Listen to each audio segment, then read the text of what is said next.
আরেক ভাই তো আমাকে যেই গালিগালাজ করছে। এ জাহিরে মুরাক্কাব, এ জাহিরে মুরাক্কাব, এ জাহিরে মুরাক্কাব। এক ভাই জামায়াত এবং আওয়ামী লীগ এমনি তাত্ত্বিক প্রমাণ করছে যে এটা নাকি বলে একই। শুধু তাই না, মওদুদির পরিবার ধ্যানে জ্ঞানে পশ্চিমা রীতিনীতিকে অনুসরণ করে, যেখানে ইসলামের কোনো বালাই নাই। আর একদিকে মুজিব ধর্মের অনুসারীরা বাংলাদেশ বাংলাদেশ করতে করতে চিল্লে গলা ফাটায় ফেলে, অথচ মুজিবের জীবিত উত্তরসূরিদের কেউ বাংলাদেশের নাগরিকই না। ওনার বক্তব্য হলো শেখ মুজিব ও তার সন্তানদের সবার মুখ হলো বাইরের দিকে, এরা জীবনযাপন করে বাইরে, কিন্তু এই দেশ পরিচালনা করতে চায়, আসলে তারা দেশপ্রেমিক না। তার মানে এই দেশ বিক্রি করা তাদের উদ্দেশ্য, এটা ওনার কথা। এটার সাথে জামায়াতের মিল কোথায়? উনি মিল খুঁজে বার করছেন আমার ভাই, যে সাইয়েদা বলেন মওদুদির সন্তানরা কেউ ইসলামিক ব্যক্তিত্ব হিসেবে গড়ে ওঠে নাই, অথচ ওনার প্রতিষ্ঠিত জামায়াত ইসলাম ইসলাম প্রচারের নামে এটা করে সেটা করে, ওনার দৃষ্টিতে এটাও তারা ইসলাম বিক্রি করতেছে। মানে ওনার সন্তান এনার সন্তান, বুঝাই দিছে ভালো। কিন্তু উনি যে মিল বন্ধন দেখাইছে, উনি বুঝতেও পারে না যে এই মিল বন্ধনটা তো মিল নেই, ওরা একদম বিপরীত মুখী অবস্থানে দাঁড়ায় আছে। জামায়াতের বাস্তবতা আর আওয়ামী লীগের বাস্তবতা। আওয়ামী লীগেরটা তো উনি যেটা বলছেন এটা এই দেশের অনেকেরই কথা। আসসালামু আলাইকুম রহমতুল্লাহ। সুপ্রিয় দর্শক, চরমনায়ের এক মূর্খ ভণ্ড এক ইউটিউবার, সে প্রতিনিয়ত আল্লামা মওদুদীকে নিয়ে মিথ্যাচার করে। তার কোনো একাডেমিক জ্ঞান নেই, কমই পর্যন্ত কয়েক ক্লাস পড়েছে, পড়ে সে মওদুদীর বিরোধিতা করে। চিন্তা করতে পারেন, একটা টুটকা একটা ভণ্ড একটা ইউটিউবার, সে আল্লামা মওদুদীর বড় বড় বিষয় নিয়ে কথা বলে। আপনারা দেখেছেন, আমি দুইটা ভিডিও দিয়েছি, দুইটা চ্যানেলেই দিয়েছি, যে আল্লামা মওদুদীকে নিয়ে রিসার্চ করে বড় বড় বিশ্ববিদ্যালয় ভাইস চ্যান্সেলররা। আপনারা দেখেছেন যে গত কয়েকদিন আগে ঢাকা বিশ্ববিদ্যালয়ে একটা সেমিনারে এসেছিলেন কাতার বিশ্ববিদ্যালয়ের সহকারী অধ্যাপক। কাতার বিশ্ববিদ্যালয়ের সহকারী অধ্যাপক তিনি আল্লামা মওদুদীকে নিয়ে রিসার্চ করে তিনি এসেছিলেন, এবং তিনি সে ঢাকা বিশ্ববিদ্যালয়ে এসে বক্তব্য দিয়েছে। কোথায় বিশ্বের বড় বড় ভার্সিটির ভাইস চ্যান্সেলর সহকারী অধ্যাপকেরা আল্লামা মওদুদীকে নিয়ে রিসার্চ করে, আর কোথায় এই ভণ্ড চরমনায়ের ভণ্ড ইউটিউবাররা আল্লামা মওদুদীকে নিয়ে বিষোদ্গার করে, মিথ্যাচার করে। এরপর আপনারা ভিডিও শুরুতে শুনলেন আর একটা ইউটিউবার, সে মানে আল্লামা মওদুদীর পরিবার নিয়ে কথা বলতেছে, যে আল্লামা মওদুদীর পরিবারে কেউ তার কথা শোনে না, জামাতে ইসলামী দেশের প্রতি ভালোবাসা নেই, মানে শেখ মুজিবরের দিচ্ছে। তো এই দুইজনকে কঠিন ধোলাই করেছে মুফতি আহমেদ শরীফ বিন আসাদ ভাই। সেই ভিডিওটাই আপনাদের দেখাবো, আপনাদের প্রতি অনুরোধ রইল আপনারা পুরো ভিডিওটা দেখে যাবেন। তো চলুন আমরা ভিডিওটা দেখে আসি। সাইয়েদা মওদুদী রাহিমাহুল্লাহর ব্যাপারে ওনার সন্তানরা বুঝলাম ইসলামী বড় ব্যক্তিত্ব হয় নাই, তো না হওয়ার ফলে শেখ মুজিবের সন্তানরা যেভাবে দেশ পরিচালনার সুযোগ পাইছে, সাইয়েদা মওদুদীর কোনো সন্তান তো পরিচালনা দূরের কথা, জামাত ইসলামের একটা অঙ্গ সেও তো তার কোনো মূল্যায়ন পায় নাই। তো এটার সাথে এটা মিললো কিভাবে? কারণ ওনার মাথায় এটা ধরে নাই, মিলাইয়া দিছে কি জন্য? কারণ কোরআনের ওই আয়াতের জ্ঞানটা ওনার কাছে নাই। ওয়াইদ বিতালা ইব্রাহিম রাব্বুহু বিকালিমাতিন ফাতাম্মাহুন ক্বালা ইন্নী জাঈলুকা লিন-নাসি ইমামা ক্বালা মিন যুররিয়্যাতি ক্বালা লা ইয়ানালু আহদিয যালিমিন। হযরত ইব্রাহিম আলাইহিস সালাতু ওয়াস সালামকে আল্লাহ যখন ঘোষণা দিলেন যে সমগ্র জাতির জন্য আপনাকে ইমাম হিসেবে নিযুক্ত করলাম, আপনি সকলের ইমাম নেতা, তখন ইব্রাহিম আলাইহিস সালাতু ওয়াস সালাম একটা আবদার করলেন, ক্বালা মিন যুররিয়্যাতি, আল্লাহ আমার বংশধর যারা তাদেরকে ইমাম বানাবেন না? তখন আল্লাহ জবাব দিলেন, আমার পক্ষ থেকে এই পদমর্যাদা কোনো জালেমরা পাবে না। এই কথার উদ্দেশ্য কি বলেন তো? তার মানে হলো হযরত ইব্রাহিমের রক্ত শরীরে নিয়েও সকলে ইব্রাহিম হবে না, বহু ইব্রাহিমের রক্ত শরীরে নিয়েও তারা জালেম হবে। কিন্তু আল্লাহ যেটা নিশ্চিত করতে চাচ্ছেন সেটা হলো, যার মধ্যে ইব্রাহিমের আদর্শ নাই তাকে আমি সেই ইব্রাহিমের পদমর্যাদায় ভূষিত করব না। এটা হলো মূল খেয়াল করার জায়গা। হযরত নূহ আলাইহিস সালামের ছেলেই ওরসজাত ছেলে তার বাবার উপর ঈমান আনে নাই, এটা খুব স্বাভাবিক।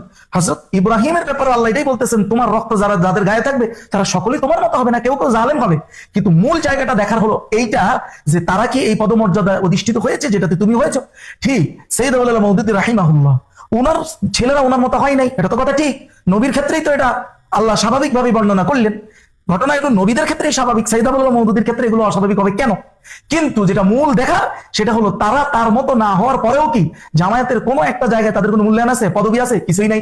তাহলে আপনি আওয়ামী লীগের সাথে মিল পাইলেন কোথায়?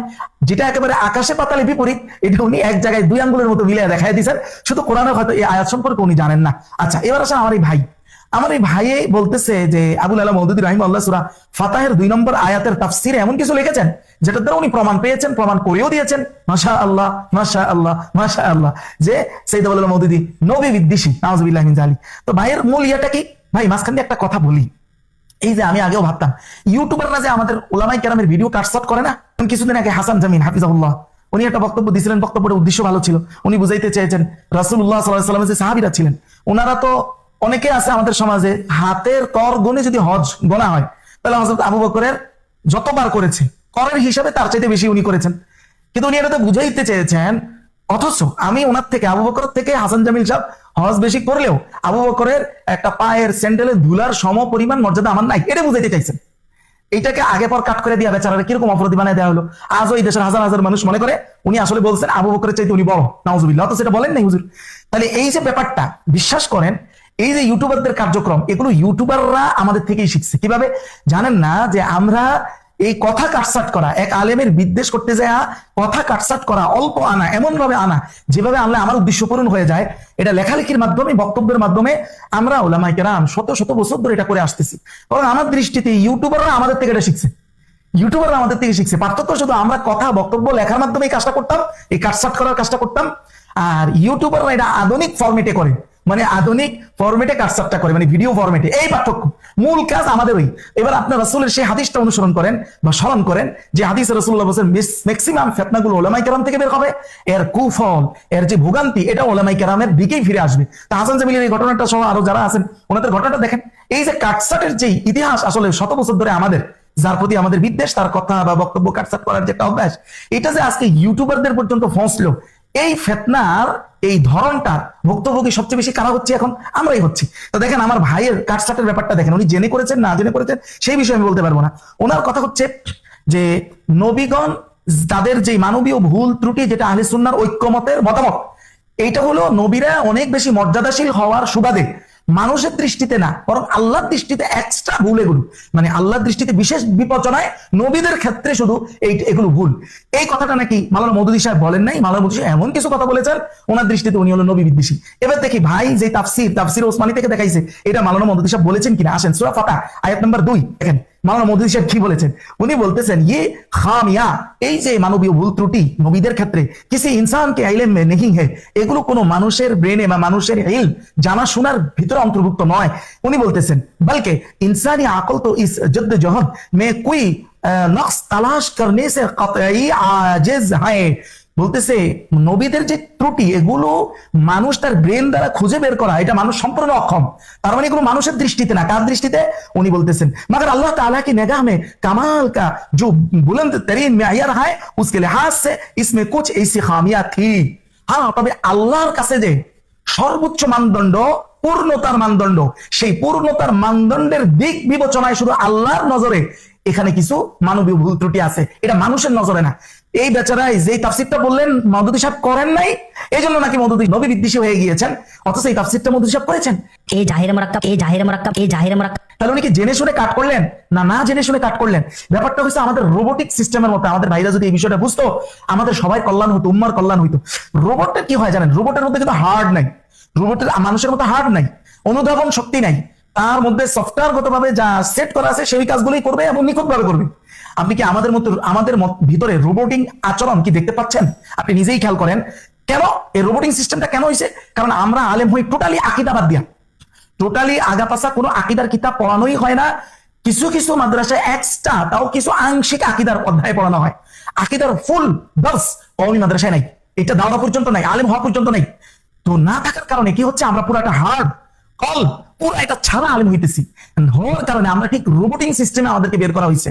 এবার আমাদের যারা যে যে উদ্দেশ্যে আমাদেরকে যা যা শিখাই দিছে, আমরা এর বাহিরে আর কোনোভাবে আমাদের মনে হয় যাওয়া সম্ভব নয়। বাস্তবতা আপনি একটু খেয়াল করে দেখেন, এটা কিনা আপনি নিজেই খেয়াল করেন। আচ্ছা, এবার আসেন ভাই যে বললেন মওদুদী সাহেব এই তাফসিরটা, মানে এই বক্তব্যটা না দেয় নাই, ওনার চোখে পড়ে নাই, না তো উনি ইচ্ছা করে, আমি জানি না। তো এটা না দিলে যদি কেউ নবী বিদ্বেষী হয়, এবার যদি আমি কোনো আমার আকাবির কোনো এরকম মারহুম থেকে, আমার কোনো সম্মানিত আকাবিরের তাফসির থেকে আমি দেখাইতে পারি, আশরাফ আলী থানভী রাহমাতুল্লাহ বায়ানুল কোরআন একই আয়াতের তাফসির আমি দেখাই যে আপনি যে তাফসির মওদুদী সাহেবের এখানে খুঁজে পান নাই, না পাওয়ার কারণে ওনাকে বিদ্বেষী বলেছেন, ওই তাফসিরটা বায়ানুল কোরআনে নাই। তাহলে কি আপনি আমাদের হযরত মারহুম আশরাফ আলী থানভীকে নবী বিদ্বেষী বলবেন? আচ্ছা আসেন, বায়ানুল কোরআনে এই একই সূরা ফাতিহার 2 নম্বর আয়াতের তাফসিরে বলা হয়েছে, তাকে আল্লাহ তাআলা आपकी सब अगली पिछली खताएं माफ फरमाए और आप पर अपनी एहसानात की तकमील कर दे। এই হলো তাফসির, যে এখানে আল্লাহর উদ্দেশ্য হলো আপনার হে নবী, আপনার আগে পরে সকল খতায়া, খতায়ে মানে আপনার সকল ভুল আল্লাহ যেন মাফ করে দেন এবং আল্লাহর যে ইহসান দয়া সেটা যেন আপনার উপর আল্লাহ পূরণ করতে পারেন। কিন্তু এখানে এই যে খতায়া বললো বা খতায়ে, এই যে ভুল, এটা কি মানুষের দৃষ্টিগত ভুল নাকি আল্লাহর এক্সট্রা দৃষ্টিগত ভুল? এগুলো তাফসীর বায়ানুল কোরআনে আমাদের মরহুম আশরাফ আলী থানভী করেন নাই। এখন কি আমি নবী বিদ্বেষী বলবো? না, আমরা তো এটা করবো না, কারণ যত হইলো ওনারা তো আকাবির না হইলেও তো এই খেয়ানত আমরা করবো না। কিন্তু ওনার আমার এই ভাইয়ের মূলনীতি অনুযায়ী সরাসরি আশরাফ আলী থানভী রহমতুল্লাহ আলী নবী বিদ্বেষী হিসেবে সাব্যস্ত হয়ে যায়। এ জাহিরে মারাক্কাব, এ জাহিরে মারাক্কাব, এ জাহিরে মারাক্কাব। সেটা আমরা করছি না, আমরা শুধু দেখাচ্ছি আমাদের এই প্রিয় দিনী ভাইগুলো কিভাবে রোবোটিং সিস্টেমে পরিচালিত হয়। আরেক ভাই তো উল্টা আকীদা পেশ করে দিছে, উল্টা তাফসীর পেশ করে দিছে। উল্টা মানে সমস্ত তাফসীর অন্তত এই কথাটা বলা হয়েছে, নবীদের মর্যাদা বেশি হওয়ার কারণে এমন কিছু সগীরা অনিচ্ছাকৃত, যেগুলো আল্লাহর দৃষ্টিতে সগীরা, মানুষের দৃষ্টিতে এটি চোখে পড়বে না। মওদুদী সাহেব একই কথা বললেন, মানুষের দৃষ্টিতে না। আর আরেক ভাই বলছে কি মানুষের দৃষ্টিতে ভুল, আল্লাহর দৃষ্টিতে না। আপনি চিন্তা করেন, মানে পুরো তাফসীরটাই তার উল্টা। এই উল্টা তাফসীর উপরে যে আকীদা আসবে, এটা হয় শিরকি বা কুফরি আকীদা আসবে। আমি সামনে এটা বলতেছি যে আসলে কুফরি অথবা শিরকি আকীদা আসছে কিনা। দেখেন আল্লাহ তাআলা হযরত আদম আলাইহিস সালাতু ওয়াস সালামকে যে বললেন সূরা তাহর 115 নম্বর আয়াতে, ওয়ালাকাদ আহিদনা ইলা আদম মিন ক্বাবল ফানাসিয়া ওয়া লাম নাজিদ লাহু আজমা। আল্লাহ বললেন যে আমি আদম থেকে প্রতিশ্রুতি নিয়েছি, কিন্তু আমি তাকে দৃঢ় সংকল্প পাই না। তার মানে কি, এটা মানুষের দৃষ্টিতে উনি দৃঢ় সংকল্প ছিলেন না, আল্লাহর দৃষ্টিতে ছিলেন। বিষয়টা কিরকম? এটা বলি কি আল্লাহ বলতেন যে আমি পাই না, এটা বলতেন? এটা বললে কি সহি হবে? আল্লাহ বলছেন তার মানে আল্লাহর দৃষ্টিতে। 2 নাম্বার, রাসূল আকরাম সাল্লাল্লাহু আলাইহি ওয়াসাল্লাম যে ইনশাআল্লাহ বলতে ভুলে গেছেন। এটার কারণে যে আল্লাহ গুসা করে প্রায় 15 দিনের মতো ওহী বন্ধ রাখছেন। এটা কি মানুষের দৃষ্টিতে বললে আল্লাহর দৃষ্টিতে? মানুষ তো বলতেই পারবে না রাসূলুল্লাহর সাথে কি ঘটছে না ঘটছে। ইনশাআল্লাহ বলছে কি বলে না, এটা তো মানুষ খেয়ালই করে নাই। কিন্তু এটা খেয়াল করেছেন কে? আল্লাহ। এবং আল্লাহ গুসা হয়েছেন, 15 দিন ওহী বন্ধ রেখেছেন, ওনাকে এটাতে সংশোধনী দিয়েছেন সরাসরি আল্লাহ তাআলা আয়াত নাযিল করে পরবর্তীতে। তাহলে কি হইল? উল্টা বলতেছে যে মানুষের দৃষ্টিতে দোষ, আল্লাহর দৃষ্টিতে না। আর মূলত কাহিনী ছিল মানুষের দৃষ্টিতে দোষ না, কিন্তু আল্লাহর দৃষ্টিতে দোষ ছিল, এরকম কথা। আর যেই সকল বিষয় মানুষের দৃষ্টিতে দোষ কিন্তু আল্লাহর দৃষ্টিতে না হয়, ওটা তো আল্লাহ সরাসরি নবীদের পক্ষে আয়াত নাযিল করে যুদ্ধ ঘোষণা করে দিবেন। এমনটা হয়েছেও। যেমন যায়েদ রাদিয়াল্লাহু তাআলা আল্লাহর রাসূলের পালক পুত্র। এই পালক পুত্ররা যে কখনো নিজের ওরসজাত পুত্রের হুকুমে আসে না, এটা কিন্তু আজকে এই যে আমরা আকীদার ফেরিওয়ালারা যারা আকীদা বিক্রি করতেছি ভাই, আজকে ওই জাহিলি যুগের 1500 বছর আগের সমস্ত নীতি আমার এই সমাজে প্রতিষ্ঠিত, অথচ আমি এই সমাজের বড় হুজুর। আমাদের তো একটু লজ্জা থাকা উচিত ভাই। দেখেন রাসূলুল্লাহ সাল্লাল্লাহু আলাইহি সাল্লামকে বলা হলো আপনি যায়েদের স্ত্রীকে বিবাহ করেন। যায়েদের স্ত্রীকে, যায়েদ হলো রাসূলুল্লাহর পালক পুত্র। যখন যায়েদ রাদিয়াল্লাহু তাআলা আনহু ওনার স্ত্রীকে তালাক দিলেন, তখন এই বিবাহের প্রস্তাব আসলো আল্লাহর পক্ষ থেকে। এখন এই মেয়েটাকে উনি হচ্ছেন রাসূলুল্লাহর ফুফাতো বোন। রাসূলুল্লাহ বললেন সমাজের মানুষ আমাকে খারাপ বলবে, কারণ হলো সমাজ মনে করবে আমি ফুতের বউরি বিয়ে করছি, নাউযুবিল্লাহি মিন যালিক। তখন আল্লাহ তাআলা বললেন যে আপনার পালক পুত্র, পালক পুত্র তো আসলে কোনো পুত্র নয়, আপনার আপন পুত্রের ক্ষেত্রে এই হুকুম বিধান প্রযোজ্য হবে, কিন্তু পালক পুত্রের ক্ষেত্রে হবে না। কিন্তু সমাজের মানুষ তো পালক পুত্রের ক্ষেত্রে নিজের পুত্রের মতোই বিধান প্রযোজ্য মনে করে। তাহলে এটা তো কুসংস্কার। তাহলে এই কুসংস্কার দূর করার জন্য মানুষ খারাপ বললেও আপনি বিবাহ করেন, আপনার বিবাহের মধ্য দিয়ে আরব সমাজ থেকে এই পালক পুত্রকে নিজের পুত্র মনে করা, নিজের পুত্রের মতো মনে করে বাকি সবকিছু চিন্তা করা, এই কুসংস্কার দূর হবে আপনার মাধ্যমে। আল্লাহ আয়াত নাযিল করলেন নবীর পক্ষে। তাহলে আপনি কোথায় পাইলেন? মানুষ দোষ মনে করতেছে কিন্তু আল্লাহ মনে করতেছে না। ওইটা কি আল্লাহ দোষ হিসেবে কোথাও ধরেছেন? ধরবেন? কোথাও এরকম কোনো রেফারেন্স নাই।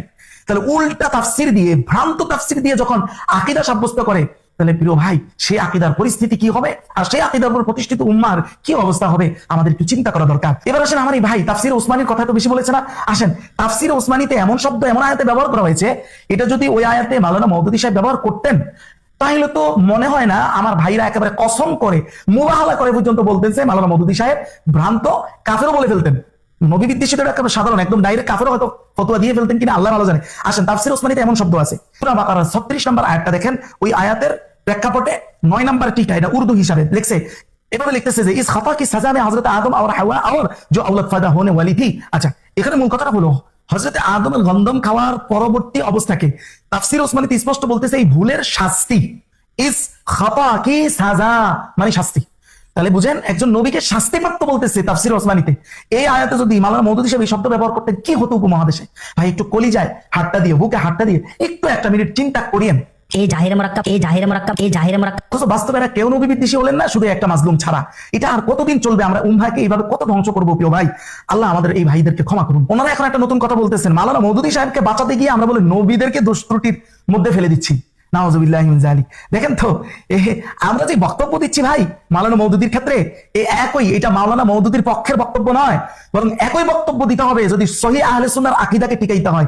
একই বক্তব্য দিতে হবে যদি আমাদের আকাবিরে দেওবন্দ ওনাদের তাফসীরের সঠিক ব্যাখ্যা করতে হয়। একই বক্তব্য আসবে, একই বক্তব্য দিতে হবে হোসেন আহমদ মাদানী তাফসীরকে নবী বিদ্বেষ থেকে যদি বাঁচাইতে হয় এবং আশরাফ আলী থানভী তাফসিরকে যদি বাঁচাইতে হয়, এই তাফসিরে ওসমানী মাত্র যেটা দেখাইলাম, এটাকে যদি নবী বিদ্বেষ থেকে বাঁচাইতে হয়, সেম বক্তব্যই আসবে যেটা মাওলানা মওদুদী সাহেবের ক্ষেত্রে দিচ্ছি। এই জাহির মারাক্কাব এই জাহির মারাক্কাব এই জাহির মারাক্কাব আপনি একটু দেখেন জালালাইনের বিখ্যাত সূরা কামালাইন, এই কিতাবে সূরা নসরের 4 নম্বর আয়াতের, এটা কি আমাদের আকাবিরা লেখেন নাই? उन्होंने लिखছেন দেখেন स्पष्ट अस्तगफिरहु এর ব্যাখ্যা লিখতেছেন यानी इस अजीम काम के सारा अंजाम देने में मुमकिन है कि कोई भूल चूक हुई हो। স্পষ্ট যে এই নবুয়তের যে জিম্মাদারি আজিম কাম, এটা করার ক্ষেত্রে সম্ভব আছে যে আপনার কিছু ভুল ত্রুটি হয়েছে। এটা কামালাইন বলতেছে, ফখরুদ্দিন আমাদের একজন বিশিষ্ট আকাবির, তার লেখা। এই আকাবিরের এই লেখার সঠিক ব্যাখ্যা করতে হলেও সেই বক্তব্যই দিতে হবে যেই বক্তব্য আমরা সাইয়েদ আবুল মওদুদীর ক্ষেত্রে দিচ্ছি। এই জাহির মারাক্কাব এই জাহির মারাক্কাব এই জাহির মারাক্কাব এটা এখন ব্যাপার হয়েছে কি জানেন, আল্লাহ কেন কোরআনে বারবার ইহুদি মুসা ইহুদি মুসা ইহুদি মুসা এই আলোচনাগুলো সবচেয়ে বেশি করেছেন? কেন করেছেন? কারণ হলো ইহুদিদের সমস্ত স্বভাব মারাত্মকভাবে উম্মাহের মধ্যে দেখা দিবে। এই একটা দেখেন দেখা দিয়েছে কিনা, ইহুদিরা যোগের পর যোগ লালন করেছে শেষ নবী আসবে তাদের বংশ থেকে, এটা তারা কট্টরভাবে বিশ্বাস করতো। কিন্তু বাস্তবে যখন নবী চলে আসলো আর তারা দেখলো যে তাদের এই বিশ্বাস অনুযায়ী হয় নাই, তারা চমকে গেল এবং তারা এতটাই ঘাবড়ে গেল যে তারা এগুলো সচক্ষে দেখেও তারা এগুলো কোনোভাবে মাইনা নিতে পারে নাই। ঠিক বছরের পর বছর যেহেতু আমাদেরকে আকীদা না পড়ায়া আলেম বানানো হয়েছে, এখন আমাদের ওলামা হযরতরা আমাদেরকে যেটা বলে দিয়েছিলেন আর এটার উপরে আমাদের কোরআনের পর্যায়ে যখন বিশ্বাস চলে গেছে, হঠাৎ করে আমরা যখন এইভাবে দেখাচ্ছি, তাও আমাদের অনেক প্রিয় ভাইদের অবস্থা ঠিক ওই যে ইহুদিরা যেভাবে তার বিশ্বাসটা এমন চরমভাবে ভাঙ্গার কারণে তারা এটা কোনোভাবে মাইনা নিতে পারে নাই। আমাদের প্রিয় অনেক দিনী ভাইদের হয়তো অবস্থাটা এরকমই হচ্ছে। আমরা তাদের জন্য আল্লাহর কাছে রহমত কামনা করবো। দেখেন আমরা মাওলানা মওদুদী সাহেবের ব্যাপারে যে কথাগুলো বলছি, স্বয়ং হোসাইন আহমদ মাদানীকে বাঁচাইতে একই কথা বলতে হবে। উনি ওনার মাকতুবাত শেখুল ইসলাম এর জিলদ আউয়াল 266 নম্বর পৃষ্ঠায় কি কথা হযরত মুসার সাথে বলেন নাই যে কোই শুবা নেই কিস কদর বড় গুনাহ হয়, যে কোনো সন্দেহ নাই যেটা কত বড় গুনাহ। কোন কাজটা? হযরত মুসা আল্লাহর কিতাবকে ছুঁড়ে ফেলে দিয়েছিলেন। উনি বলেন এই ও কিতাব जो खुद को दी गई, এটা সেই কিতাব যা উনাকে নবী হিসেবে দান করা হয়েছিল, ওইটাকে ফেলে দেওয়াটা কত বড় গুনাহ। এটা বলে উনি বলছেন যে হ্যাঁ গুনাহ ঠিক আছে দেখতে, কিন্তু যেহেতু আল্লাহ ওনাদেরকে এই ব্যাপারে শাস্তি দেননি সেহেতু এটা গুনাহ নয়। তাহলে তাফসির ওসমানীতে মাত্র বললো হযরত আদম আলাইহিস সালামের শাস্তি হয়েছে, তাহলে শাস্তি হইলে তাহলে এটা সত্যিকারের গুনাহ। আমাদের হোসেন আহমদ মাদানীর এই বক্তব্যটা এই ব্যাখ্যাটা যদি সামনে রাখি, তাহলে তাফসির ওসমানী যেটা শাস্তি বলতেছে হযরত আদম একজন নবী, ওই নবীর ক্ষেত্রে স্পষ্ট শাস্তি মানে এটা তাহলে একদম রিয়েল গুনাহ। উনি তো এটাই বোঝাচ্ছে। এইভাবে এই জিনিসগুলোকে যদি কেউ বিকৃত করতে চায় চরমভাবে বিকৃত করতে পারবে, কিন্তু আমরা তো সেটা বলছি না। আমরা জানি ওনারা শব্দ যেটাই ব্যবহার করুক, ব্যাখ্যা যেভাবেই করুক, ওনার উদ্দেশ্য একটা জায়গায় যে নবীদের সগীরা যেটা হয় সমস্ত আহলে সুন্নাহর ঐক্যমত, ওনারা ঘুরে ফিরে আসলে ওটাই বোঝাইতে চাচ্ছেন। শব্দ আমাদের আকাবিররা যেটাই ব্যবহার করুক ব্যাখ্যা ওটাই হবে। এখন এটা তো আমরা ব্যাখ্যা করতেছি কারণ ওনাদের প্রতি তো আমাদের কোনো জাতি দুশমনী নেই, ওনাদের অস্তিত্বের কারণে আজকে আমাদের অস্তিত্ব, আমাদের দুশমনী থাকতেই পারে না। কিন্তু যে দুশমনীটা আমাদের আসছে সাইয়েদ আবুল মওদুদীর ব্যাপারে, এই জন্যই এই ফলাফলটা এইভাবে আসতেছে বারবার। এই জাহির মারাক্কাব এই জাহির মারাক্কাব এই জাহির মারাক্কাব প্রিয় ভাই একটু চিন্তা করা দরকার। আসলে আপনারা যেটা বলতেছেন মাওলানা মওদুদীকে সহিহ প্রমাণ করতে আমরা নবীদের দোষ ত্রুটি এইভাবে বর্ণনা করতেছি না ভাই, বরং আহলে সুন্নাহর প্রকৃত আকীদা যদি বাঁচাইতে হয় মতামত এটাই দিতে হবে। আহলে সুন্নাহর চূড়ান্ত আকীদা কি বলেন তো? ইমাম তাফতাজানির আকীদা কি? আমাদের ইমাম আবু হানিফার আকীদা কি? দেখেন তাফতাজানির কিতাবে যে চূড়ান্ত কথা নবীরা ভুলবশত সগীরা করতে পারেন, এটা সম্ভব, এটা আহলে সুন্নাহর আকীদা। এটার বিপরীত আকীদা হলো কুফরি আকীদা। তাহলে সেই কুফরি আকীদা থেকে বাঁচতে হলে আমাদেরকে এটা দলিল দিয়ে প্রমাণ করতে হবে। শুধু সাইয়েদ আবুল মওদুদীকে বাঁচানো এখানে মূল উদ্দেশ্য হতে পারে না। আর সাইয়েদ আবুল মওদুদী এতটুকু শব্দ ব্যবহার যেগুলো এভেলেবেল আমাদের সকল আকাবিররা করেছে, তাও যদি তিনি নবী বিদ্বেষী হন, তাহলে তার চাইতে শক্তিশালী কথা যিনি বলেছেন ইমাম বাকিল্লানি, আহলে সুন্নাহর একজন শক্ত ব্যক্তিত্ব, তিনি তো বলেছেন নবীরা কবিরাও সম্ভব অনিচ্ছায়, কবিরা। তাইলে সাইয়েদ আবুল মওদুদীকে আপনি এত অন্যায় ভাবে এত অযাচিত ভাবে একটা রোবটিং সিস্টেমে আইসা, কোনো মনে হয় যেটা মানবীয় কোনো বিবেচনা নাই এখানে, জাস্ট রোবটের মধ্যে যেভাবে 100 বছর ধরে আমাদের সেভ করে দেওয়া হয়েছে, ঠিক এমন অবস্থায় আইসা আপনি তাকে কি বলে নবী বিদ্বেষী বানাচ্ছেন। তাইলে এর চাইতে বহুগুণ শক্ত কথা ইমাম বাকিল্লানি বলছেন, তার ব্যাপারে আপনার কোনো হুকুম নাই। এই জাহির মারাক্কাব এই জাহির মারাক্কাব এই জাহির মারাক্কাব কারণ আপনার রোবটিং সফটওয়্যারের মধ্যে তার ব্যাপারে কোনো হুকুম নাই, নবী বিদ্বেষের কোনো হুকুম দেওয়া নাই। আপনি বলবেন না ভাই এটা কি হতে পারে? আল্লাহ কি আমাদেরকে রোবট হিসেবে বিবেচনা করে বিচার করবেন নাকি মানুষ হিসেবে? তারপর তাফতাজানি যেখানে বলেছেন নবীরা ইচ্ছাকৃত সগীরা করতে পারে, যার ধারে কাছেও তো সাইয়েদ আবুল মওদুদী হয়তো বলেননি, তাহলে আপনি তাকে এইভাবে রোবটের মতো আপনি তাকে নবী বিদ্বেষী বারবার বলতেছেন, আল্লাহ কি আপনাকে এই বিবেচনায় বিচার করবে? শুধু তাই না, ইমাম আবু হানিফার ফিকহুল আকবার 105 নম্বর পৃষ্ঠা, যেটা মোল্লা আলী কারি ইশারা করেছেন, আমাদের আকাবির নয়, তিনি কি বলেননি নবীদের কাজের মাঝে অনিচ্ছাকৃত ভুল হতে পারে? তাহলে আপনি শুধু মাওলানা মওদুদী সাহেবকে বিদ্বেষ করতে যায় এই আহলে সুন্নাহর এই মূল আকীদা থেকে বাইরে যায় আপনি আমাদেরকে কুফরের দিকে ঠেলে দিবেন? শুধু তাই না, আপনি দেখেন উসুলউদ্দিন ইনদাল ইমাম আবি হানিফা, ইমাম আবু নিজের বক্তব্যটা শুনেন, 1 নম্বর খণ্ড 483 নম্বর পৃষ্ঠা। আল ইমাম আবু হানিফা কি বলেছেন? আল আম্বিয়া আলাইহিস সালাতু ওয়াস সালাম মুনাজ্জাহুন আনিস সাগাইর ওয়াল কাবাইর ওয়াল কুফর ওয়াল কাবাইহ। যে কবিরা সগিরা গুনাহ থেকে নবীগণ, উনি বলেন যে ওনার ভাষাটা হলো এটা যে এটা মুক্ত, তবে কানাত মিনহুম জাল্লাত ওয়া খাতায়া, কিন্তু নবীদের জাল্লাত, যেটা বাংলা অর্থ পদস্খলন, ভুল, খাতায়া মানে ভুল, এটা হতে পারে। এরপরে স্পষ্ট আবু হানিফা বলতেছেন আম্মা জাল্লাত ফাগাইর মাসুমিন আনহা, নবীরা কবিরা ইচ্ছাকৃত খেয়ানত এগুলো সবকিছু থেকে মুক্ত। এমনকি তারা তাবলীগুর রিসালা, উম্মাহের কাছে রিসালাত যে পৌঁছাইছেন, আরেকটা রিসালাত বাস্তবায়ন করেছেন, পৌঁছানোর ক্ষেত্রে কোনো ভুল হয় নাই, বাস্তবায়নের ক্ষেত্রে যায় বলতেছে ওনারা আম্মা জাল্লাত, এই যে পদস্খলন বাস্তবায়নের ক্ষেত্রে ফাগাইর মাসুমিন আনহা, এগুলোর থেকে নবীরা মাসুম না। তাহলে ইমাম আবু হানিফাকে বাঁচাইতে হলেও তো আমার একই বক্তব্য দিতে হবে যেটা মাওলানা মওদুদির ক্ষেত্রে আমি দিচ্ছি। শুধু তাই না, আর তাফসীরুল বাসীর 3 নম্বর খণ্ড 337 নম্বর পৃষ্ঠা স্পষ্ট বলা হয়েছে মা নুকিলা আনহুম মিন তাওয়াইফিল উম্মাহ আল কওল বিল ইসবাহ মুতলাকান আযমুহুম কওলান লিযালিকা রাফিদা, যে উম্মাহের সবচেয়ে গোমরাহ দল যারা নবীদেরকে ফেরেশতার মতো মাসুম, মানে টোটাল কোন দিক থেকেই তাদের কোনো ত্রুটি হতেই পারে না, এই আকীদা উম্মাহের সর্বপ্রথম যারা রাখতো তারা হলো শিয়া রাফেজি। আজকে আপনি মওদুদি বিদ্বেষ করতে যায় আপনি আমাকে শিয়া রাফেজির আকীদার দিকে ঢুকায় দিবেন, এটা কি হতে পারে ভাই? গায়বুল কোরআন ও রাগাইবুল ফুরকান এই কিতাবের 256 নম্বর পৃষ্ঠা স্পষ্ট লেখা হচ্ছে ওয়া শিয়া লাম ইউজাওযিজু সাগীরা ওয়ালা কাবীরা মিনহুম লা আমদান ওয়ালা সাকবান ওয়ালা আলা সাবিল আত-তাউইল ওয়াল খাতা। একমাত্র শিয়ারাই পৃথিবীতে আছে যারা নবীদের ক্ষেত্রে সগীরা কবিরা ইচ্ছায় অনিচ্ছায় কোন দিক থেকে কোনো ত্রুটি হইতে পারে না, এই আকীদা রাখে। আর এই আকীদার কারণে একজন শিয়া হইল, এই আকীদার কারণে একজন শিয়া মুসলমান থেকে খারেজ হয়ে গেল, আর সেই আকীদা আমাকে মুসলমান বানানোর জন্য যুগের পর যুগ সিস্টেম আপনি শিখাচ্ছেন মওদুদি বিদ্বেষের স্বার্থে, এটা কি হতে পারে? এই জাহির মুরাক্কাব, এই জাহির মুরাক্কাব, এই জাহির মুরাক্কাব, এটা উম্মাহের আমানত হতে পারে? উম্মাহের অধিকাংশ মানুষ মনে করে নবীদের ইচ্ছায় অনিচ্ছায় কোন দিক থেকে সবচেয়ে বড় কোন গুনাই হতে পারে না, নবীদের দ্বারা এটা সম্ভব না। এই উম্মাহের, এই বাংলাদেশের উম্মাহের অধিকাংশ মানুষ এটা জানে। একমাত্র মওদুদি বিদ্বেষকে কেন্দ্র করে আপনারা এই আকীদাটা এস্টাবলিশ করে দিলেন, অথচ যে আকীদার কারণে একজন শিয়া হইল, যে আকীদার কারণে তারা আমাদেরকে কাফের বলে, আমরা তাদেরকে কাফের বলি। আপনি সে আকীদাতে তাদের সাথে আমাদের পার্থক্য কি? দুই গ্রুপই তো কাফের হয়ে গেল। আল্লাহ আমাদের এই প্রিয় ভাইদেরকে সহি বুঝদান করুন। সুপ্রিয় দর্শক, আপনারা মুফতি আহমেদ শরীফ বিন আসাদ ভাইয়ের ভিডিওটা দেখলেন, তো তার জবাবটা আপনাদের কাছে কেমন লেগেছে তা অবশ্যই কমেন্ট করে জানিয়ে দেবেন। ভিডিওটা ভালো লাগলে শেয়ার করবেন। সকলকে ধন্যবাদ। আসসালামু আলাইকুম ওয়া রাহমাতুল্লাহ।